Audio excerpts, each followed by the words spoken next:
الحمد لله رب العالمين الرحمن الرحيم مالك يوم الدين إياك نعبد وإياك نستعين اهدنا الصراط المستقيم صراط الذين أنعمت عليهم غير المغضوب عليهم ولا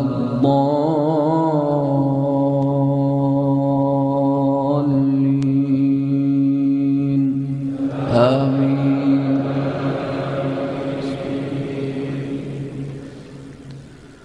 طه ما أنزلنا عليك القرآن لتشقى إلا تذكرة لمن يخشى تنزيلا ممن خلق الأرض والسماوات العلى الرحمن على العرش استوى له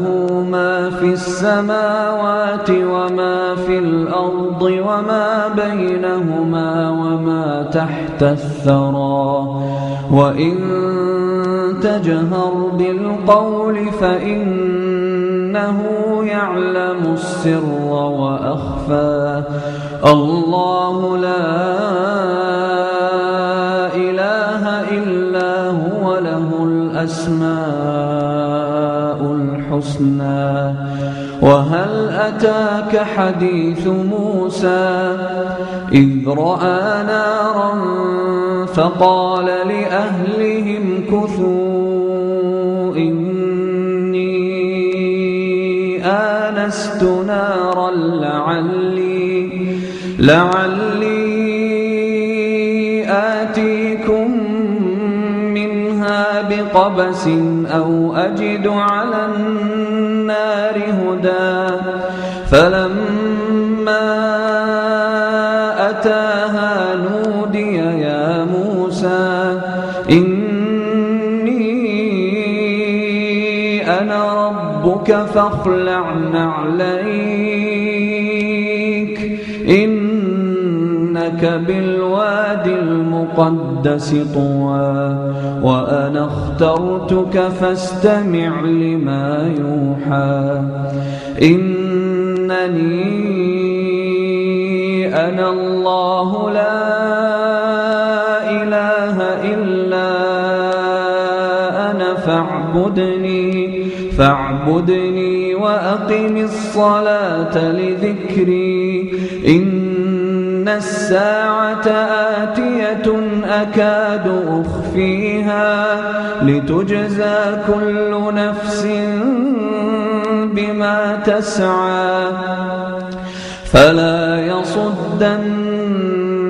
عنها من لا يؤمن بها واتبع هواه فتردى وما تلك بيمينك يا موسى قال هي عصاي أتوكأ عليها وأهش بها على غنمي ولي فيها مآرب أخرى قال ألقها يا موسى فألقاها فإذا هي حية تسعى قال خذها ولا تخف سنعيدها سيرتها الأولى واضمم يدك إلى جناحك تخرج بيضاء من غير سوء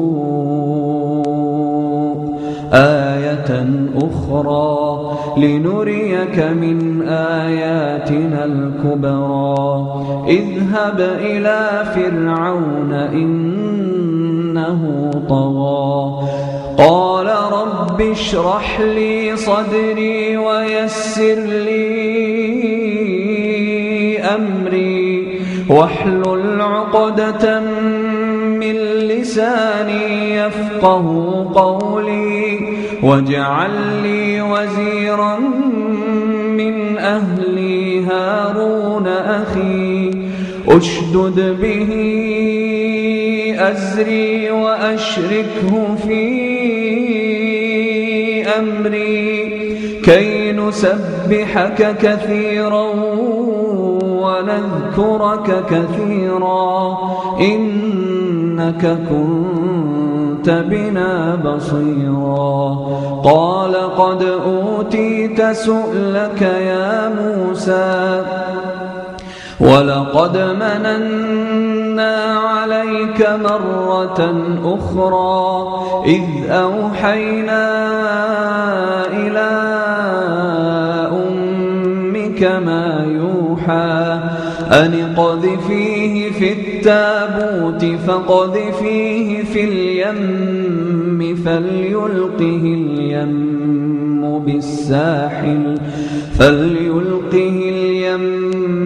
بالساحل يأخذه عدو لي وعدو له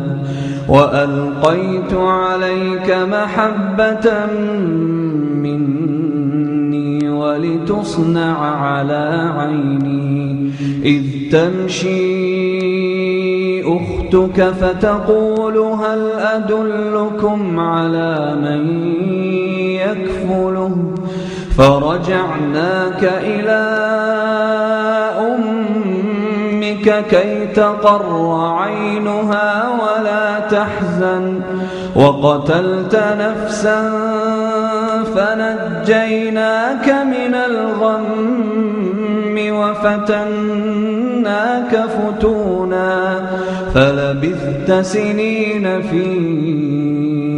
أهل مدين ثم جئت على قدري يا موسى واصطنعتك لنفسي اذهب أنت وأخوك بآياتي ولا تنيا في ذكري اذهبا إلى فرعون إنه طغى فقولا له قولا لينا لعله يتذكر أو يخشى قالا ربنا إننا نخاف أن يفرط علينا أو أن يطغى قال لا تخافا إنني معكما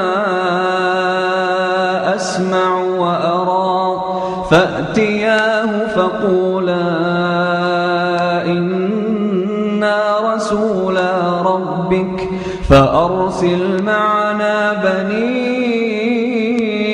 إسرائيل ولا تعذبهم قد جئناك بآية من ربك والسلام على من اتبع الهدى إنا قد أوحي إلينا أن العذاب على من كذب وتولى قال فمن ربكما يا موسى قال ربنا الذي أعطى كل شيء خلقه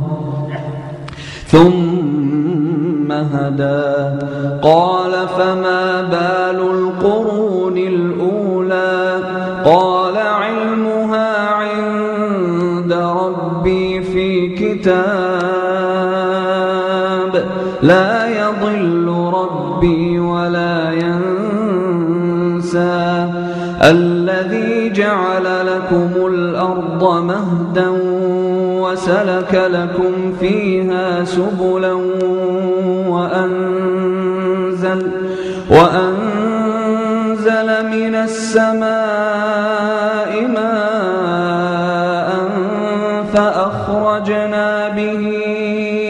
أزواجا من نبات شتى كلوا وارعوا أنعامكم إن في ذلك لآيات لأولي النهى منها خلقناكم وفيها نعيدكم ومنها نخرجكم تارة أخرى. الله